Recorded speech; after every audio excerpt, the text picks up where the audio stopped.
So, ayun po, no? Mag-share po ako about verse sa Bible sa Matthew 6:33. Alam mo ba kung bakit minsan parang kulang pa rin ang kahit ang dami na nating ginagawa?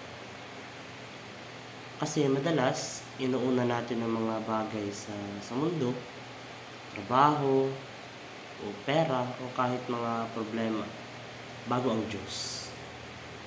Alam niyo ba yung sabi sa Matthew 6:33, "But seek ye first the kingdom of God and His righteousness, and all these things shall be added unto you." If I am not mistaken, ayun po yung sabi doon. Diyos, unahin natin lagi ang Diyos. Ibibigay niya, hindi niya sinabing huwag kang mangarap o magplano. Ang sabi niya, unahin mo siya, kasi kapag siya ang nasa unahan, ayos ang lahat.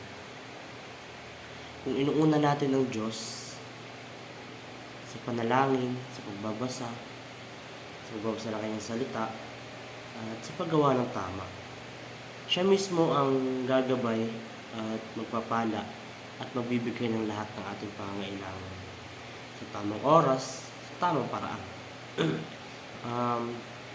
May kakilala ako, isang estudyante, na kahit sobrang busy, hindi nakakalimot manalangin, magbasa ng Bible, bago siya mag-aral, bago pumasok. Inuna niya muna si Lord, at dahil doon, may kapayapaan siya. Hindi siya nagpapanik at nagtatagumpay lagi sa pag-aaral. Ganun din tayo.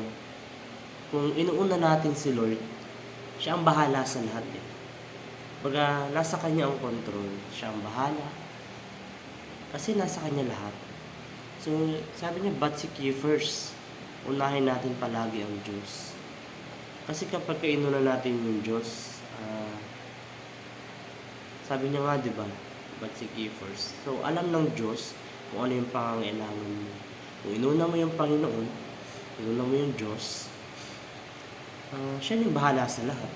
Basta magtiwala ka na ibibigay ng Diyos kung ano yung pangangailangan mo nang hindi labag sa kalooban. So, ayun lang po ang verse po natin.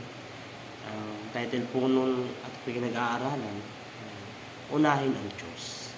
So, ayun lang.